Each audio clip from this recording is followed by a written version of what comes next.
எங்க தலைவர் அவர் கூப்பிட்டாரா கூப்பிடலையா? கூப்பிட்டாரு. அன்பா கூப்பிட்டாருல, வேற யாரையும் அவர் கூப்பிடல. இப்ப எங்க தலைவர் இங்க போயிருந்தாருன்னா 20 சீட்டு கொடுத்துருக்க மாட்டாங்களா? ஆட்சியில பங்குன்னு வேற சொல்லி, ஆட்சியிலும் பங்கு நேரம் வந்து நாங்க துணை முதல்வராக இருப்போங்க.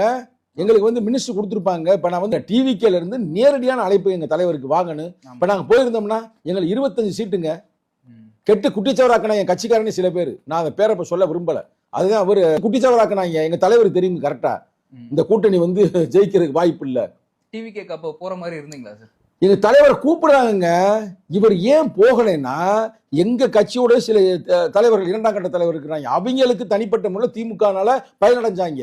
நான் தான் ஓப்பனா சொல்றேன்ல, அந்த பயனடைஞ்சனால அவர்கள் எங்க தலைவரை வந்து இல்லனே வேணாமனே அப்படின்னு எப்படி சொல்லும்போது அவர் தலைவர் என்ன செய்வாரு?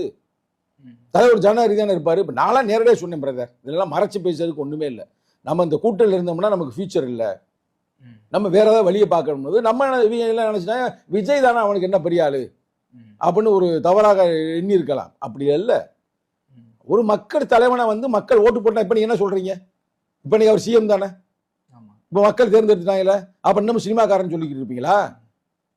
அப்ப எம்ஜிஆர் அப்படின்னு வெற்றி பெற வைத்தார்கள். அவரை எப்படி முறைப்படுத்துவது, நெறிப்படுத்துவது? எங்களுக்கு இங்க நல்ல ஒரு வாய்ப்பை நாங்க இழந்துட்டோம்ங்க. நான் நேரடியாக குற்றம் சுமத்துறேன். எங்க தலைவரை சில இரண்டாம் கட்ட தலைவர்கள் தவறான வழியில் வழி நடத்தி சென்று விட்டார்கள். கனவுல கூட நினைக்கலங்க தளபதி ஸ்டாலின் வந்து இப்படி பின்னடைவை சந்திப்பாருன்னு. நான்லாம் நினைக்கவே இல்லை. அதுல அவரு பாவம் போன் பண்ணி அங்கங்க பேசுறாரு, என்னங்க உங்க தொகுதி எப்படி இருக்கு, எங்க கட்சி ஆளுகள்கிட்டயே 2-3 நேரடியா பேசிக்கார். பாவம் அவர் பாவங்க ஏமாத்திட்டாங்க. எங்க தலைவர் எப்படி இங்க இருக்கிறவங்க எல்லாம் சில தவறான கருத்துக்களை கொடுத்து வழி நடத்தினாங்களோ, அதே போல தமிழக முதல்வர் அவரோட சேர்ந்து ஏறக்குறைய 32 அமைச்சர் பெருமக்கள் இப்ப தோல்வி முகத்தில் இருக்கிறார் என்றால் இது என்னங்க? இது ஒன்றும் சாதாரண விஷயமா? சும்மா நம்ம கடந்து போவோம் 2 கூட்டணி கட்சிகள், அவர் வந்து ஒரு 10-15 கட்சி, ஆனா அவர் சிங்கிள் மேனா வந்து அடிச்சிருக்காரு. பாத்தீங்களா? எல்லாம் பிரமிப்பா தான் இருக்குது.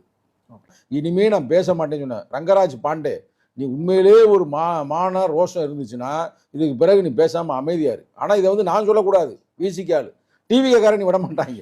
கரெக்டா? நம்ம வந்து சொல்றது வந்து நம்ம ஒரு நாயத்தின் பக்கம் நம்ம சொல்றோம். இனி டிவிக்காரன் பேசவே விட மாட்டாங்க. அவங்க நீ என்ன பண்ண போறான்னு நமக்கு தெரியாது. சரிங்களா? அது அவசர கொடுக்க